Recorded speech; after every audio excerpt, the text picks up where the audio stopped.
So, remember how a couple weeks ago I said my videos would start looking a little different for a little while? Welcome to a little different, but also not that different, because remember how more than a couple weeks ago I released a video on drawings that didn't make the cut and said that I would definitely come back to redrawing most of them? I did in fact come back to draw one of those failed ideas, but because I feel like the human version of stepping into water with a sock on right now, it's not exactly... It's a little different. You'll see what I mean. As you can clearly tell from the file name, I'm finally drawing all the religious symbols of my beautiful Pantheon for my D&D supplement book for the campaign that I am definitely working on and definitely not procrastinating for. If you're new to this channel, spoiler alert, it's not a real campaign book. Unless... We are already knee-deep into the first design. All I'm going to say is that yes, I already know it looks like Inosuke from Demon Slayer. He's best boy and an inspiration to us all, or something like that. Also, Demon Slayer is such a beautiful anime. I mean, let's be honest, Mugen Train and Uzui Season, minor spoiler alert if you haven't seen it, but a flesh train and a demon whose whole attack system is moving fabric? Like, come on, that's just flexing their animation abilities on us. Also, if you're looking for explanations of each of the separate deities and stuff, this has all 9 of the deity symbols and it's going to go by in a little more than 11 minutes. So I'm gonna do my best, but I'm also gonna keep the descriptions relatively brief because I know my players are going to be lurking, if not now, in the future. If you think you could squeeze bonus info out of me by subscribing to my channel, fool! I mean, do subscribe to my channel. That would be super cool of you. Okay, moving on. I do use the mirror and snowflake tool quite a lot. Call me a cheater if you must, but if you think for 1 second I could have freehanded this lotus as nicely without using reflections, you are severely mistaken. You may recognize this drawing of the weeping eye at the center of a lotus as Rugteros from the drawings that didn't make the cut video. I think I did settle for a much less complicated design than I originally had in mind, but I also feel like that's not a bad thing. So the 3 labeled sketches, Jaganajid, Rugteros, and Kyther, are the 3 beast gods of the pantheon of 9 primary deities. They all actually began as the same being, formerly known as just Jaganajid.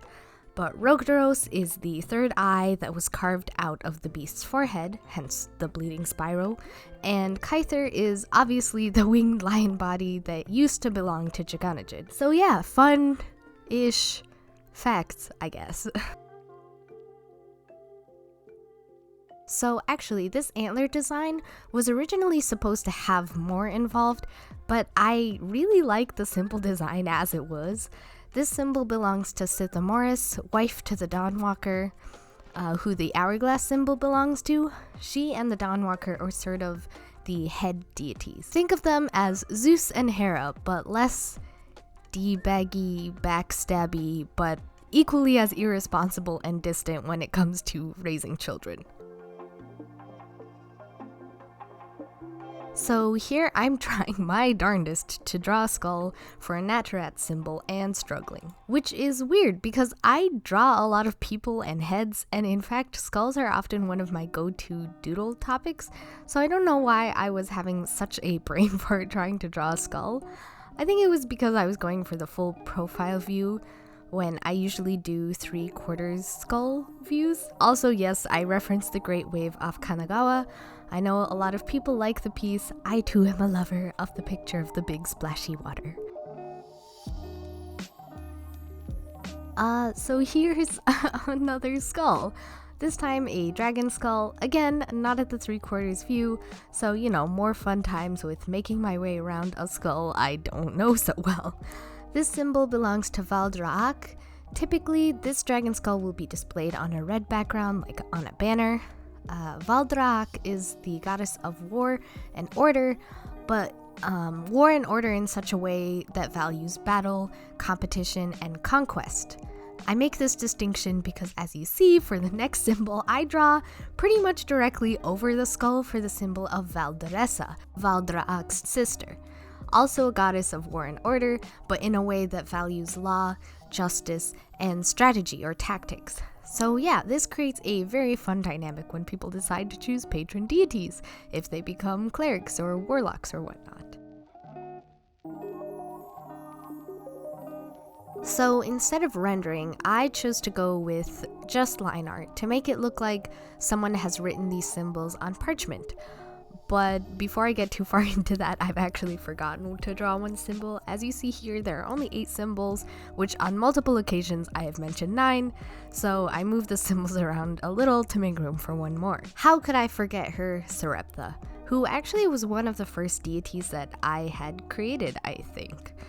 She's changed somewhat since her original character creation to suit the campaign plans a little better, but she's primarily the same, being a goddess of oracles or diviners, which is why I thought the concept of a woman with 3 faces, each with 3 eyes, makes for a super good symbol. And it's a symbol that I envision works very nicely as a relief carving in white stone over like a temple door. And since I have a little itty bitty bit of time here, I'm just holding this random D&D character in my back pocket for who knows when. It's a sorcerer multiclassed with an order cleric. Order clerics have an ability called Voice of Authority, where level 1 or higher spells cast on allies embolden them so they can take an additional attack.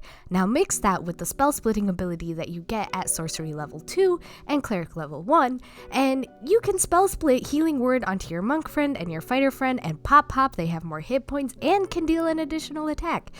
And you still have another spell slot and another sorcery point to burn if you want to do it again. Yeah, I've been thinking about her a lot lately. Anyways, back to Jaganajid. Jaganajid is my trickster deity, because there always has to be one. Consider the loss of the third eye as being a symbol to the loss of wisdom or sense. However, some of the followers of Jaganajid might claim instead that they have been freed from the burden of knowledge. And I think some of the really hardcore Jaganajid followers are very likely to go, or at least appear to go, insane over time. Briefly on Rugteros, it's sort of the heartbreak of Jaganajid, hence the teardrop from the eye, and oh boy do I sound like a high school English teacher. Anyways, Rugteros is a deity of learning, teaching, forge, and craft. I think a very nice deity to choose if you were to choose one. Technically, most of these gods of Vasseldal came to the continent from other places of the world, and the continent was actually formed for them. Banishment and guards and all sorts of fun stuff. Jaganajid was brought to Vasseldal already split into the 3 pieces, but the pieces didn't manifest into deities until later while on Vasseldal. Again, a lot of dramatic deaths and all sorts of fun stuff. Back to Anatarat, more like a pain in my Anatarat.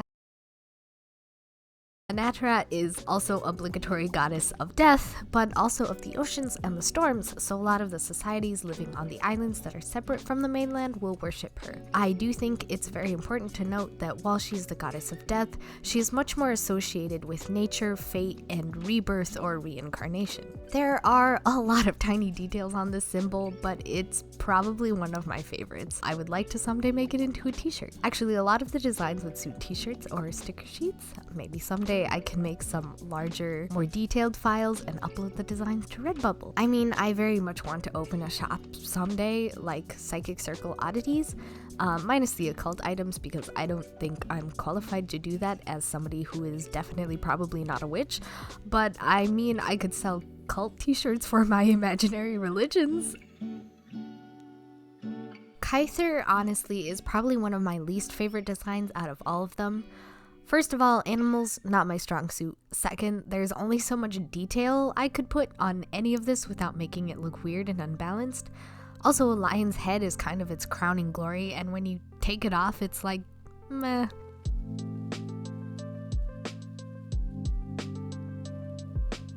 On to Sithamoris. I bet you never would have guessed that she's the goddess favored by elves, especially druid elves, and followers are very much all about beauty, nature, life, and light. I think she and Dawnwalker are probably the most cliche deities as far as my pantheon goes, but I mean, sometimes you get a boarhead with its third eye cut out, and sometimes you get Dollar Store Gaia. What can I say? Sarept, goddess of Arcana and divining. I don't think I mentioned this in any previous campaign videos, but Our Lady Empress Madrive has some beef with oracles and prophets and such, and since Madrive has been empress for a very long time, Sarept is not a very popular goddess to worship. I've already talked about Valdrak and Valderessa a little bit, sisters both being similar vibes but different values. Valdrak is worshipped primarily by those in the southern region of the continent, in the Morinheller Mountains, where actually the largest city is named after the goddess. The people that come out of this region and religion are very competitive and athletic, so if you're into being stepped on, you know where to look. Yeah. Anyways, Valderessa is the largest city in the southwestern-ish region of Vasseldal. Again, still very competitive and rigid in nature, however, think instead of really buff barbarian types, you're going to churn out more paladin and templar types.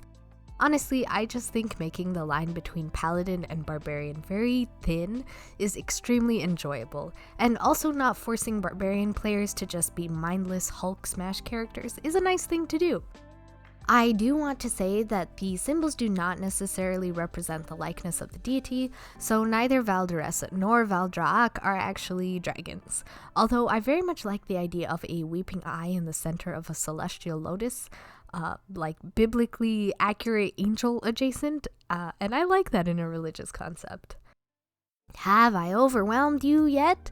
That was a lot of info in 10 minutes. Drink some water, my friend. You survived Vasseldal Religions 101 speedrun. Sit back and enjoy watching me age and weather this solid tan background to look more like a dingy piece of parchment that some religious fanatic scribbled his findings on. Also, I really love using this watercolor brush to erase the edges to give it a somewhat organic fade for when I put it in the campaign book, because I don't know how to describe how this edge makes me feel in an emotional way. I just enjoy that it's crunchy like potato chip, as opposed to a gradient makes me feel like it's soft like marshmallow. So here's the final product. I think it looks great and I had a ton of fun doing it. Line art was my bread and butter for a very long time, believe it or not, so just getting to sit down and do some just lining and not having to think about shading or colors or anything like that has been very, very enjoyable while I have been feeling under the weather. Thank you so much, as always, for sticking around with me, for liking, commenting, subscribing, all that beautiful and wonderful stuff. You're all so cool. Even though I know it's not the fancy schmancy render I said I would do in previous videos, and I still might want to do something more colorful and fully rendered for each of the symbols in the future, hard to say. I do think it would be fun to depict the physical likeness of each of the deities as much as possible. Maybe not all of them, but for example, I mentioned in the drawings that didn't make the cut video that I tried to draw the Scorching of Savaroth, which was done by a Naturat, so it would be scenes as opposed to just character designs, which takes at least several brain cells, and let me tell you, I have been stretching this one brain cell that I have for the last 5 weeks, or years, maybe longer. Who knows? Not me.